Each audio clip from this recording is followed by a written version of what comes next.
Hi student, unique Edu world में आप लोग का स्वागत है। और इस वीडियो के माध्यम से हम लोग सीखने वाले हैं टैली में कैसे किसी भी प्रोडक्ट का स्टैंडर्ड कॉस्ट और सेल प्राइस पहले ही सेट करते हैं। जैसे होता क्या है, मैक्सिमम जगह ऐसा ही होता है कि जो प्रोडक्ट हम खरीद रहे हैं, जैसे मान लो हम डेल का एक मॉनिटर खरीद रहे हैं, तो डेल का जो मॉनिटर है उसका स्टैंडर्ड कॉस्ट क्या है, ठीक है, उसका स्टैंडर्ड कॉस्ट क्या है वह सेट करना है। मान लो स्टैंडर्ड कॉस्ट है जो 250 है और उसका सेल जो प्राइस होगा वह क्या होगा, तो मान लो 350 होगा। तो अगर किसी भी प्रोडक्ट के साथ उसका स्टैंडर्ड कॉस्ट और सेल प्राइस अगर सेट करना चाहते हो तो उसके लिए कैसे सेट करोगे और इसका क्या बेनिफिट है, यही इस वीडियो में मैं आपको सिखाने वाला हूं। तो चलिए कहां कहां जाना पड़ेगा और क्या करना पड़ेगा इसको मैं डिटेल में सिखाता हूं। तो इसके लिए सबसे पहले हम क्रिएट पे आ जाते हैं, स्टॉक आइटम पे आते हैं और स्टॉक आइटम के बाद से हम लिखते हैं डेल मॉनिटर। इंटर दबाते हैं, इंटर दबाते हैं, इंटर दबाते हैं। और यह है क्या, तो यह मॉनिटर है। अल्ट सी करते हैं और लिख देते हैं मॉनिटर। इंटर दबा के जो भी जीएसटी है, specify detail here, HSN code, specify detail here, taxable 18% और एक्सेप्ट कर लेते हैं, पीसेस ले लेते हैं। अब मैं आपको बता दूं, यहीं पे अब 12 बटन दबाना है और एक फीचर्स इनेबल कर देना है, provide standard buying and selling rate. तो देखिए मेरा यस है, आप लोग भी यस कर लेना।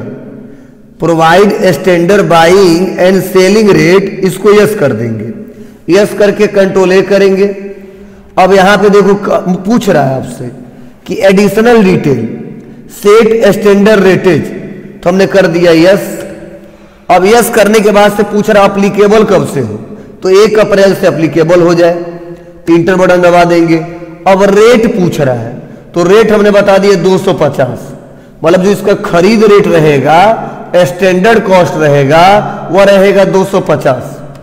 और जब हम इसको सेल करने जाएंगे तो स्टैंडर्ड सेलिंग प्राइस जो होगा वह रहेगा 350।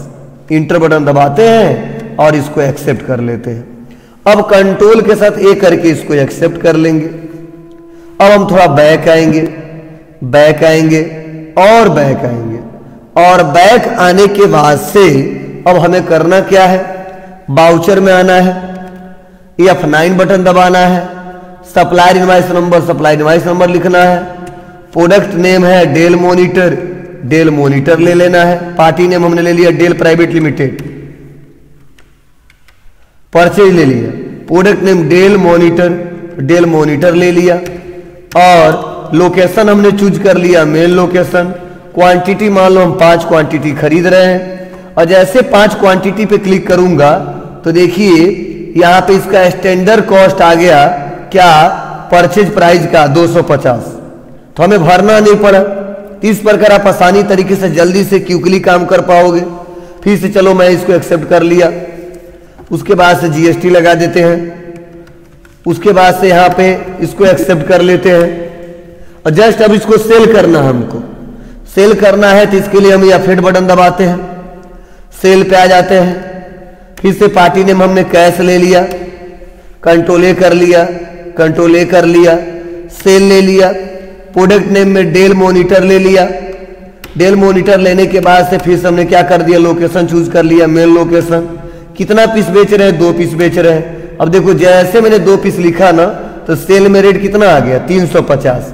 तो इस प्रकार किसी भी प्रोडक्ट का स्टैंडर्ड कॉस्ट परचेज वाला और सेल वाला सेट कर सकते हो, जिससे खरीदते समय बार बार रेट ना भरना पड़े और सेल करते समय बार बार रेट याद ना करना पड़े। तो यह तरीका है कि आप किसी भी प्रोडक्ट पे और provide standard buying selling features का यूज करके सेटअप कर सकते हो। बहुत ही सिंपल सा स्टेप है। बस जैसे जैसे मैंने बताया है कि स्टॉक आइटम पे कैसे सेट करेंगे, सेट करने के बाद से फीचर्स इनेबल कैसे करेंगे, उसके बाद से परचेज कैसे करेंगे, सेल कैसे करेंगे, करके देखिएगा और स्टेप बाय स्टेप करेंगे तो कंप्लीट रूप से हो जाएगा और कोई आपको दिक्कत प्रॉब्लम नहीं आएगी। फिर भी कोई दिक्कत आएगी तो आप हमसे पूछ सकते हैं, ठीक है। मैं कोशिश करूंगा जल्दी से जल्दी उसका जवाब दूं। अगर वीडियो आप लोग को अच्छा लगा हो तो please like, comment, share, subscribe करना ना भूलें। Thank you.